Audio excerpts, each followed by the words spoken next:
അഗ്നിജ്വാല A deep love story ഭാഗം 73. എന്നിട്ട് ജ്വാല അവന്റെ നെഞ്ചിൽ കയ്യമർത്തി. എന്നിട്ട് എങ്ങനെ അവളെ നേടുന്ന അറിയില്ലായിരുന്നു. പക്ഷെ അവളെ വേണം, അതുമാത്രം അറിയൂ. അങ്ങനെ ഇരിക്കുമ്പോഴാ അവളുടെ തറവാട്ടിലെ ബാധ്യതകളുടെ കാര്യമെല്ലാം അറിയുന്നേ. ആ പെണ്ണ് അതൊന്നും അറിഞ്ഞില്ലെങ്കിലും അവളുടെ എല്ലാ സ്ഥാപനങ്ങളും കടത്തിലായിരുന്നു. അവൻ പറഞ്ഞുകൊണ്ട് അവളെ ഉറ്റുനോക്കി. ജ്വാലയുടെ കണ്ണുകൾ നിറഞ്ഞുപോയി. അഗ്നി പെട്ടെന്ന് ആ കണ്ണുനീരിനെ തന്റെ ചുണ്ടുകളാൽ ഒപ്പിയെടുത്തു. നിട്ട് അവൾ തേങ്ങളോടെ ചോദിച്ചു. അഗ്നി അവളെ അവന്റെ നെഞ്ചിലേക്ക് വലിച്ചിട്ട് ആ നെറ്റിയിൽ കൂടി ഒന്ന് മുത്തി. ജ്വാല അവന്റെ മുഖത്തേക്ക് തലയുയർത്തി നോക്കി. അവൾക്ക് 18 വയസ്സാവുമ്പോ ആ സ്വത്തുക്കളെല്ലാം അവളുടേത് മാത്രാവും. അതെല്ലാം അതുവരെ നോക്കി നടത്താൻ മാത്രമേ മറ്റുള്ളവർക്ക് കഴിയായിരുന്നുള്ളൂ. പക്ഷെ അവൾക്ക് 18 വയസ്സായിട്ടും ബാധ്യത തീർക്കാൻ കഴിയാതെ ഓരോരുത്തരോടായി അവർ പണം കടം ചോദിക്കുന്ന സമയത്തായിരുന്നു അപ്പു പറഞ്ഞ് ഞാനെല്ലാം അറിഞ്ഞേ. അവൻ ഗൗരവത്തോടെ പറഞ്ഞു. ആരവേട്ടൻ ഏട്ടൻ എങ്ങനെ? അവൾക്ക് ചോദിക്കാതിരിക്കാൻ കഴിഞ്ഞില്ല. അവൻ അതിന് മറുപടി പറയാതെ അവളെ നോക്കിയൊന്ന് ചിരിച്ചു. അന്ന് ഞാൻ അമേരിക്കയിലായിരുന്നു. അപ്പോഴാ അപ്പു വിളിച്ച് വിവരം പറയുന്നേ. അവൻ ചിരിച്ചു. എന്നിട്ട് അവൻ എന്തൊക്കെയോ തന്നിൽ നിന്നും മറച്ചു പിടിക്കുന്നുണ്ടെന്ന് മനസ്സിലായിട്ടും അവളുടെ സ്വരത്തിൽ ഇത്തവണ ആകാംക്ഷയായിരുന്നു. എന്നിട്ട് എന്നിട്ട് ഞങ്ങൾ അവരെ ഫോൺ ചെയ്ത് പണം തരാന്ന് പറഞ്ഞു. അങ്ങനെയാ അന്ന് മംഗലത്തേക്കുള്ള എൻ്റെ വരവ്. അവൻ പറഞ്ഞു നിർത്തി. ജ്വാല പെട്ടെന്ന് അവന്റെ നെഞ്ചിലേക്ക് മുഖം പൂഴ്ത്തി വെച്ചു. കണ്ണുകൾ നിറയുന്നുണ്ട്. അവൾക്കിപ്പോൾ കാര്യങ്ങൾ ഏറെക്കുറെ മനസ്സിലായിരുന്നു. ആ കണ്ണുനീർ തന്റെ ഷർട്ടിനെ നനയ്ക്കുന്നത് അഗ്നി അറിഞ്ഞു. അവൻ പതിയെ അവളുടെ തലയിൽ തലോടി. എന്നിട്ടൊന്ന് ചോദിക്കുന്നില്ലേ? ബാക്കി അറിയണ്ടേ? അഗ്നിയുടെ സ്വരം നേർത്തു. വേണ്ട, പറയണ്ട, അവൾ തേങ്ങലോടെ പറഞ്ഞു. അങ്ങനെ പറയല്ലേ, ഞാൻ പറഞ്ഞോട്ടെ, അവൻ അവളോട് സ്വകാര്യം പോലെ പറഞ്ഞു. ജ്വാല തേങ്ങലോടെ മൂളി. അഗ്നി അവളുടെ മുഖം പിടിച്ചുയർത്തി ആ കണ്ണുകൾ തുടച്ചു കൊടുത്തു. കരയണ്ടാട്ടോ, എന്റെ കുഞ്ഞ് എന്തിനാ കരയുന്നേ? അവൻ വാത്സല്യത്തോടെ ചോദിച്ചു. ഒന്നുമില്ല, അവൾ മൂക്ക് വലിച്ചു. അഗ്നിക്ക് പാവം തോന്നി. അവൻ അവളുടെ മുഖം അവന്റെ നെഞ്ചിലേക്ക് തന്നെയിട്ട് അവളെ കെട്ടിപ്പിടിച്ചു. എന്റെ കുഞ്ഞിപ്പെണ്ണിനെ എങ്ങനെ സ്വന്താക്കുന്ന ആലോചിച്ച് നടന്ന എനിക്ക് വീണ് കിട്ടിയ അവസരം പാഴാക്കാൻ തോന്നിയില്ല. അതുകൊണ്ട് നേരെ അവിടേക്ക് പോയി. അവിടുന്ന് പണം തരാ പകരാ തറവാടും കൂടെ മറ്റൊരു സാധനം കൂടി മതിയെന്ന് പറഞ്ഞു. അവന്റെ സ്വരത്തിൽ എന്തോ വേദന നിറഞ്ഞു. ജ്വാല തേങ്ങിക്കൊണ്ട് മൂളി. ആ സമയത്താ എൻ്റെ കുഞ്ഞിപ്പെണ്ണ് എൻ്റെ അടുത്തേക്ക് വന്നേ. എന്നെ കണ്ടപ്പോ ആ കണ്ണുകളിൽ ഞെട്ടൽ, പക്ഷെ എൻ്റെ ചുണ്ടിൽ പുഞ്ചിരിയായിരുന്നു കേട്ടോ. എൻ്റെ അല്ലേ? ജ്വാല മൂളിപ്പോയി. അഗ്നിയുടെ കൈകൾ അവളിൽ മുറുകി. അവളോടുള്ള പ്രണയം കൊണ്ടാ അവളെ വേണമെന്ന് പറയുന്നതെന്നറിഞ്ഞാ അവരെനിക്ക് അവളെ തരില്ല എന്നറിയായിരുന്നു. കാരണം ആ പെണ്ണിന് ഇപ്പോഴും അറിയാത്ത കാര്യം എന്താന്ന് വെച്ചാ അവള് സന്തോഷമായിട്ട് ജീവിക്കുന്നത് കാണാൻ അവിടെയുള്ള ആരും ആഗ്രഹിക്കുന്നില്ല എന്നാ. അവൾക്ക് എല്ലാരും നല്ല വിശ്വാസാ. അഗ്നി അവളുടെ മുഖം പിടിച്ചുയർത്തി. കരഞ്ഞു കലങ്ങിയ കണ്ണുകളും ചുവന്ന മുഖവും. അവൻ അവളോട് പ്രണയവും വാത്സല്യവും ഒരുപോലെ തോന്നിപ്പോയി. അവൻ പെട്ടെന്ന് അവളിൽ നിന്നും പിടിയയച്ച് അവളുടെ മുഖം ഇരു കൈകളിലുമായി കോരിയെടുത്തു. ജ്വാല വിതുമ്പലോട് അവനെ നോക്കി. ഞാൻ തരുന്ന പണം എനിക്ക് തിരികെ തരണ്ട, പകരം എനിക്ക് ആ പൂച്ചക്കുട്ടി മതിയെന്ന് എല്ലാരോടിട്ട് പറയുമ്പോൾ അരികിൽ നിൽക്കുന്ന ആ പെണ്ണിന്റെ മുഖത്ത് ഞെട്ടലിനൊപ്പം വേദന ഉണ്ടായിരുന്നു എന്ന് എനിക്ക് അറിയായിരുന്നു. അവളെ ഒരു വിൽപ്പന ചരക്കാക്കിയതുപോലെ ആ പെണ്ണിന്റെ ഉള്ളം തേങ്ങുന്നത് അറിയുന്നുണ്ടായിരുന്നു. അഗ്നിയുടെ കണ്ണുകൾ നിറഞ്ഞൊഴുകി.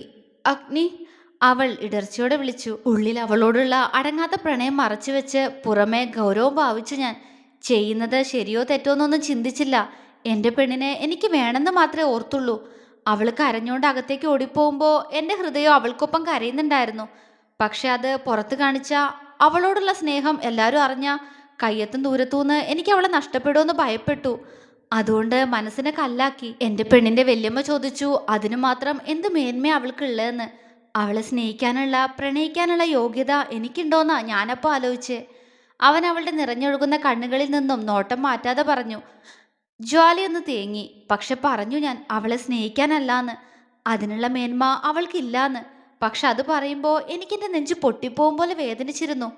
അഗ്നി കണ്ണുകൾ ചിമ്മി അടച്ചു തുറന്നു. അവന്റെ കണ്ണുനീർ അവളുടെ ശരീരത്തിലേക്ക് പതിച്ചു. ജ്വാല വിറയാർന്ന കൈകളാൽ അവന്റെ കണ്ണുനീർ തുടച്ചു കൊടുത്തു. എന്നിട്ട് അവൾ ചോദിച്ചു. പക്ഷേ തേങ്ങുകയാണ് പെണ്ണ്.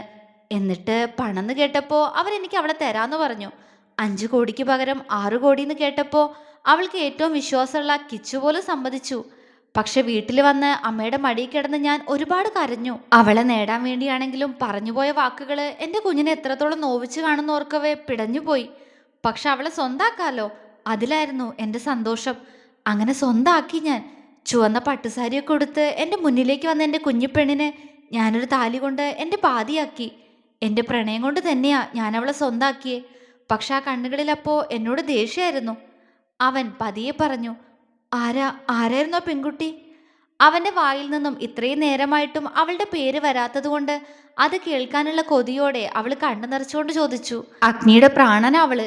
ഞാൻ ജീവിക്കുന്നത് എന്തിന് ജനിച്ചതുപോലും അവളെ നേടാൻ വേണ്ടിയായിരുന്നു. എൻ്റെ പ്രണയോ എൻ്റെ പാതിയും അവള് മാത്ര, എൻ്റെ കുഞ്ഞൻ. ഈ നിൽക്കുന്ന ജ്വാല അഗ്നിദേവ്. പ്രണയമായിരുന്നു അവന്റെ സ്വരത്തിൽ. ജ്വാലയുടെ കണ്ണുകൾ നിറഞ്ഞൊഴുകി അവൾക്ക് തടുക്കാൻ കഴിയാത്തമാ വിധം. കണ്ണുകൾ കണ്ണുനീരിൽ മൂടി മുന്നിലെ അവന്റെ മുഖം മറച്ചതും ജ്വാല കണ്ണൊന്ന് ചിമ്മിത്തുറന്നു. അവളുടെ ആഗ്രഹങ്ങളെ എന്റേതാക്കി അവളുടെ സ്വപ്നങ്ങൾക്കൊപ്പം എന്നും കൂടെ നിന്ന് അവളോടൊപ്പം ജീവിക്കാൻ കാത്തിരിക്കുക അവൻ. അഗ്നി നിറഞ്ഞ ചിരിയോടെ പറഞ്ഞു. പക്ഷെ ആ കണ്ണുകൾ പെയ്യുന്നത് എന്തുകൊണ്ടാ? മനസ്സിലെ കാര്യങ്ങൾ അവളോട് തുറന്നു പറഞ്ഞതുകൊണ്ടാണോ? ദേവേട്ട. ജ്വാല അവനെ വിളിച്ച് പൊട്ടിക്കരഞ്ഞുകൊണ്ട് അവനെ ഇറുക്കി കെട്ടിപ്പിടിച്ചു. അഗ്നിയുടെ മുഖം അവളുടെ കഴുത്തിലായി അമർന്നു. ഇരുവരും കരയുക തന്നെയായിരുന്നു. ജ്വാലയ്ക്ക് അവനെ പുണർന്നിട്ടും മതിയാവുന്നില്ലായിരുന്നു. വീണ്ടും വീണ്ടും അവനെ ഇറുക്കി പിടിക്കാൻ തോന്നുന്നു. നെഞ്ചിലെ ആ കുഞ്ഞു സങ്കടം പോലും അകന്നു പോയിരിക്കുന്നു.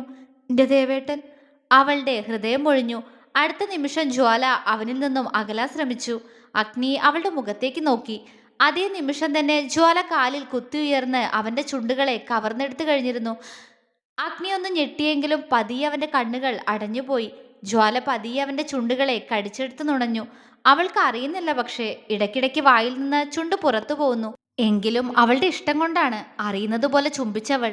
അവൻ അവളുടെ ഇടുപ്പിലൂടെ കൈ ചുറ്റി അവളെ അവന് നേരെ എടുത്തുയർത്തി. ജ്വാലയുടെ പ്രണയമായിരുന്നു അത്. അവളുടെ മാത്രം ദേവേട്ടനോടുള്ള അവന്റെ കുഞ്ഞന്റെ പ്രണയം.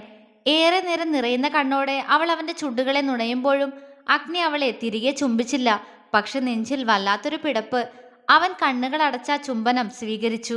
പതിയെ അവൾ അവന്റെ തോളിലേക്ക് ചാഞ്ഞുകൊണ്ട് അവന്റെ കഴുത്തിൽ ചുറ്റിപ്പിടിച്ചു കിടന്നു.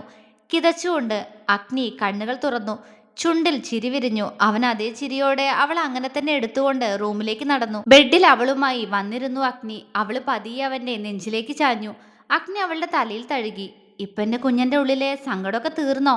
എനിക്ക് സങ്കടമൊന്നും ഇല്ലല്ലോ. നേർത്തതായിരുന്നു അവളുടെ സ്വരം. ആണല്ലേ, പക്ഷേ എനിക്കൊരു സങ്കടം ഉണ്ടായിരുന്നു. പക്ഷെ ഇപ്പോ ഞാനും ഓക്കെ ആയി. പറയാനുള്ളതെല്ലാം പറഞ്ഞു കഴിഞ്ഞല്ലോ. അവൻ പറഞ്ഞു. എല്ലാം ഒന്നും പറഞ്ഞില്ല.